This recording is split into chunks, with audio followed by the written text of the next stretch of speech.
নিশ্চয়কৈ চাওক এই মুহূৰ্তত মই যিটো নুনমাটিৰ শ্যামনগৰত যিটো চৰকাৰ নামৰ যিজন অবিনাশ চৰকাৰ নামৰ যিজন শিশুৰৰ মৃত্যু হৈছিলে সেই ঘৰত আহি বৰ্তমান উপস্থিত হৈছোঁ। সেই কিছু সময়ৰ পূৰ্বে পিছতেই অসমৰ মুখ্যমন্ত্ৰীগৰাকীও আহি উপস্থিত হ'ব আৰু শোকাকুল পৰিৱেশে বিৰাজ কৰিছে। আমি দেখিবলৈ যত্ন কৰিছোঁ সেই পৰিৱেশটো প্ৰতিদিন টাইমৰ দৰ্শকসকলক এই আপোনালোকে নিশ্চয় দেখিছে।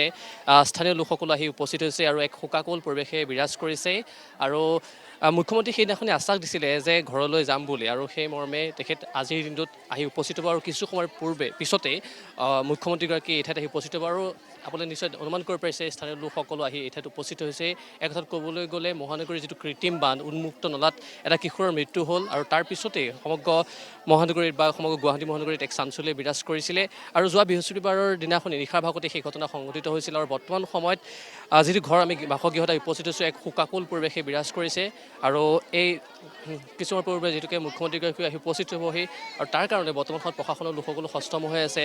আৰু গুৱাহাটী যি লোকসভা সমষ্টিৰ MP বিজুলী কলিতা মেধি, তাৰ সমান্তৰালকৈ মেয়ৰগৰাকীও আহি এই ঠাইত উপস্থিত হৈছেহি। আৰু কিছু সময়ৰ পিছতেই অসমৰ মুখ্যমন্ত্ৰীগৰাকীও আহি এই ঠাইত উপস্থিত হ'ব। আৰু মই উল্লেখ কৰিছোঁৱেই আৰু এই ঠাইত এক শোকাকুল পৰিৱেশে বিৰাজ কৰিছে। ককাক আছে, মই ককাকৰ কাষলৈ যাবলৈ চেষ্টা কৰিম। কিছু সময়ৰ পিছতেই মুখ্যমন্ত্ৰীগৰাকীও আহি উপস্থিত হ'বহি। আপোনালোকৰ বৰ্তমান সময়তে শোকাকুল পৰিৱেশো বিৰাজ কৰিছে। মুখ্যমন্ত্ৰীয়ে কি আশ্বাস দিছিলে সেইদিনাখন? এতিয়ালৈকে আশ্বাসটো পোৱা নাই। এতিয়া ছাৰ আহিলেহে গম পাম। আৰু মই আশা কৰোঁ আমাৰ ছাৰ খুব ভাল। এনেকা মুখ্যমন্ত্ৰী মই 66 ইয়াৰ হ'ল মই এনেকা মুখ্যমন্ত্ৰী পোৱা নাই। আপোনাৰ নাতিটোক আকৌ ঘূৰাই নাপাব, কিন্তু গুৱাহাটী মহানগৰীত যে এনেকুৱা ধৰণৰ ঘটনা আৰু দুনাই নহওক। আৰু দুনাই নহওক, নলা নৰ্দমাবিলাক, কাৰণ এইটো এটা গুৱাহাটী চিটি হয়। কিমান হাজাৰ হাজাৰ লাখ লাখ মানুহ আপ ডাউন কৰে।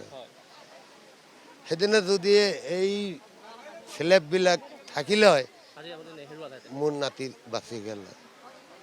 লগতে মোৰ ল'ৰাও গুচি গৈছিল।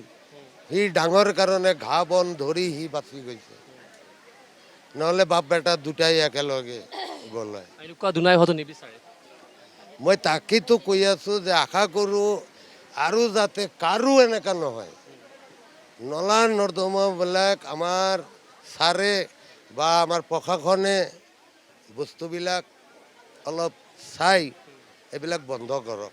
মই এইটোৱে অবিনাশৰ ককা হৈ মোক দাদু বুলি মাতে চবে, বুঢ়া বুঢ়ী ডেকা চবে মোক দাদু বুলি মাতে।